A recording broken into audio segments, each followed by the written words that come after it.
It's time once again for Brilliant Exchanges, a segment where we look at some beautiful knockouts from a legendary fighter, breaking down just how they did it. Today, we'll be looking at sequences from one of the greatest fighters of all time, Manny Pacquiao. We'll begin with Pacquiao's bout against Hector Velasquez. There was a lot of pressure on Pacquiao to perform here, and a big incentive to make a statement to Erik Morales, who was fighting on the same card. Pacquiao would be fighting Morales next, hoping to avenge his decision loss. And he certainly sent a very clear message. In the 6th, Pacquiao's well-timed 1-2 combination drove Velasquez to the edge of the ring. Rather than trap him though, he rode the momentum of his own left to sidestep to a new position. While most fighters hope to cut off the ring and corner their competitors so they can't escape, trapping them and limiting their options, Pacquiao often preferred to cut angles and flank them from the side. A follow-up cross beat Velasquez's right and knocked him further out of position. Normally an orthodox fighter, Velasquez was now trapped in an unfamiliar southpaw position. Manny nipped him with the 3rd cross before he could get his bearings, then switched angles once again to sneak in a straight. Another left disturbed Velasquez's guard. Velasquez snapped his guard shut just in time, but closing one opening can create another. Pacquiao angled in once more, dropping Velasquez to the canvas and finishing the fight. Pacquiao did face Erik Morales a few months later. As mentioned before, Manny lost his first fight against Morales, and many wondered out loud if the outcome of this fight would be any different. But Pac-Man had a secret weapon prepared. Contrary to how most southpaw fighters move, Pacquiao could get away with placing his foot to the inside of his opponent's, and this would perfectly align his jab. Normally, that's as far as the advantage would go, and it may not even be worthwhile, as it would align his opponent's cross. However, Pacquiao was so athletically gifted that he could still connect with his rear hand by pivoting as he threw, and he implemented this tactic all throughout his rematch with Morales. He knocked Morales into the ropes in the 2nd, then continued to pile on more and more pressure throughout the fight. At one point, he knocked Morales back into the ref.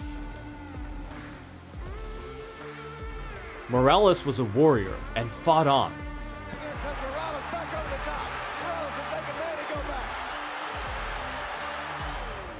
But things came to a head in the 10th. Morales charged forward aggressively, and Pacquiao took this inside tactic to the extreme, blocking Morales' vision to disguise a chopping left hook. Somehow, Morales got up. But this same sequence played out one more time, and the fight was over. With such an incredible end to their second bout, a trilogy seemed inevitable. And this 3rd fight was another great example of how Pacquiao could break the rules of footwork in order to cheat distance, albeit in a totally different way this time. In the 3rd round, Pacquiao took a giant step forward with his jab, adding a hop off his rear foot to clear a little bit more space. Still, Morales managed to slip Pacquiao's follow-up cross. Not deterred, Pacquiao used the same maneuver, but this time broke one of the most basic rules of boxing by leaning his head far over his lead foot. There's an old saying, "It's not wrong if it works." Pacquiao's cross connected with such impact that he sent Morales flying almost clear through the ropes. It was a dominant finish to an excellent trilogy. And what's funny is that Pacquiao's broken the rules even more in other fights, adding a hop off his lead foot to clear even more distance. Next, we'll take a look at Pacquiao's super featherweight title defense against the then undefeated Jorge Solis. Solis had a clear height and reach advantage. Pacquiao spent the first couple of rounds feeling out and making adjustments. But as the fight progressed, Pacquiao really started showcasing his ability to select the perfect punches to pick through his opponent's guard. In this instance, Pacquiao's left hook and overhand were really working to set up his right uppercut. Either by incentivizing Solis to duck into the punch,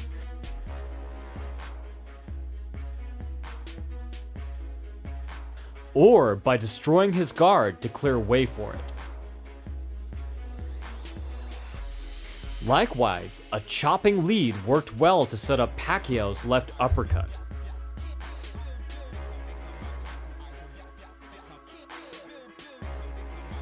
Stunned, a follow-up left put Solis away for good. Our next brilliant exchange comes from Pacquiao's bout with David Diaz. Luckily, longtime coach Freddie Roach had specifically worked with Pacquiao to develop his lead hand, crafting it into a subtle weapon on par with his terrifying left. In the ninth, Pacquiao intercepted Diaz's jab with his own, stepping offline to evade and counter. Staying just at the edge of range, Pacquiao ignored Diaz's lackluster, lazy jab, then stepped in with his own lead straight to give it the distance and power it needed, snapping Diaz's head back. On his third jab, Manny kept his arm extended. With his vision now blocked, Diaz was blind to any incoming punches. So he prepared to throw a hard rear uppercut. Pacquiao kept his hand in his face the entire time until it was suddenly replaced with his left. Diaz put all of his weight into Pacquiao's punch. It was too much, and Diaz went down for good. Last but not least, let's look at Pacquiao's magnificent fight against Miguel Cotto. This fight has some great examples on how to generate power while backpedaling. At the start of the fight, Cotto quickly established himself as a force to be reckoned with.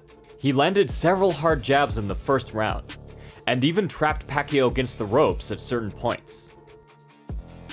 But in the third round, Pac-Man found a way to use Cotto's aggression against him. Pacquiao retreated back with a constant rhythm, keeping just out of range to draw a jab. When Cotto obliged, Pacquiao suddenly stopped short and landed a tight right over his shoulder. Cotto walked right into it, and Pacquiao quickly circled to the outside before he could recover. Cotto was forced to realign himself, but before he could get settled, Pacquiao caught him with the head-body-head combination that sent him tumbling to the canvas. Ever the warrior, Cotto quickly got back to his feet, and in the very next round, he got aggressive again. Once again, Pacquiao capitalized. Since Cotto had a tendency to lean into his punches, Pacquiao stepped back, sank down, and timed a beautiful uppercut.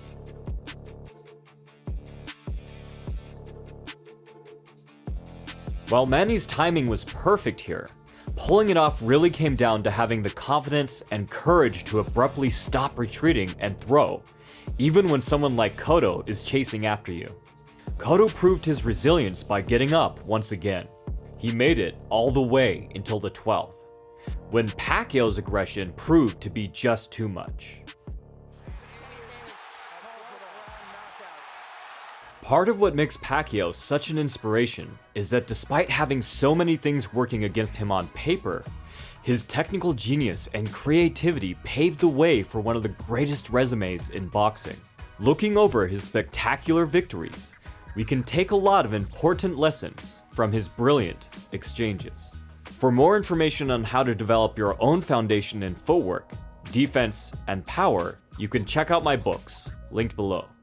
From The Modern Martial Artist, this has been David Christian, wishing you happy training.